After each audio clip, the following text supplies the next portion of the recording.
Socially strategic living is the personalization of corporate social responsibility. In other words, if we're going to ask businesses to live this way, what about us living this way?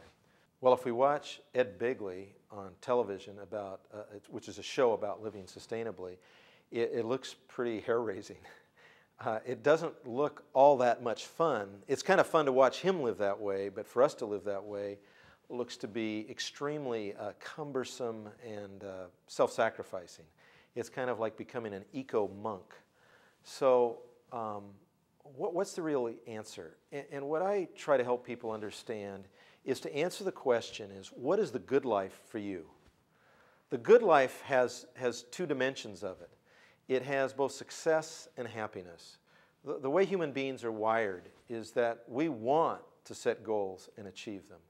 We want to have goals that call forth our talents, our unique gifts. And we want to be engaged in things that are interesting to us, that help us to grow. And I would call this our work. And socially strategic living first calls upon us to choose our work and choose the companies we work with or for or interact with thoughtfully. They may not all be perfect, but are they engaged in really helping create a sustainable future? Are what they are doing particularly worthwhile? Is it a satisfying, healthy work environment, both psychologically and physically? So part of the good life is our work and achieving goals. The other part of the good life is happiness. Happiness is something we experience rather than achieve. Happiness is the result of feeling passionately engaged in every dimension of our life, not just our work life, but our family life, our personal life. It's feeling an absence of stress. If we're constantly living in stress because of the demands of work or because of the financial situation we're in or because of our commute, it is really hard to say that we're living the good life. And finally, and most importantly, the good life says my life has meaning. And a big part of the meaning in life is the social in terms of socially strategic living. In other words, how much intimacy do I have in my life with friends and loved ones that I really care about? And of course, the levels of intimacy I'm talking about are emotional, intellectual, and when appropriate, physical. But it's, am I known? Am I loved? And do I love in a way that matters? Now, what socially strategic living means is, if you look at the word strategic, is what am I going to overinvest in? What am I going to eliminate from my life that is waste? It's just baggage. I don't need it. And what can I do with that time or those resources to invest in things that I deeply enjoy, that use my gifts, that I feel proud of, and that feed the relationship hunger part of me?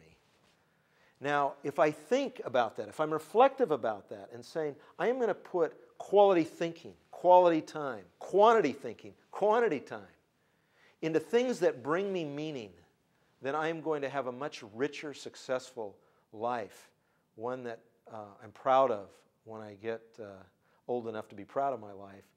And that's socially strategic living. Now, well, what about all the Ed Begley stuff? What about all that? Well, this is what I found is realistic. This is what I found is sustainable.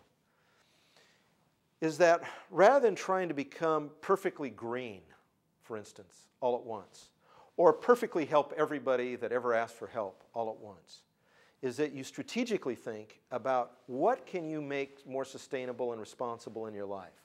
So let's suppose right now you have a big family and a big SUV to haul them around in. Well, probably the best way to save gas is to have fewer trips.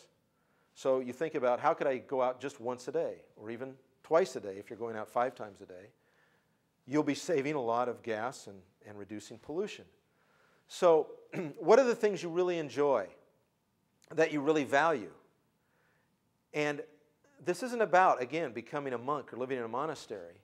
If you love sports and really value a big screen, vibrant TV, that's what you really value, then carefully spend your money on that. But don't just waste it on going to fast food restaurants or just fritter it away on having iPods and drawers that you never see or use. In other words, become a very selective consumer. The very best thing we could do for the environment is consume less. So if we consume strategically, we can still have a fun, full, exciting life. But all the little changes that we make add up every month, every year, every decade. And as products become more sustainable in their use, because we become more thoughtful, we'll be living a life that we're proud of. Those are some ideas on socially strategic living.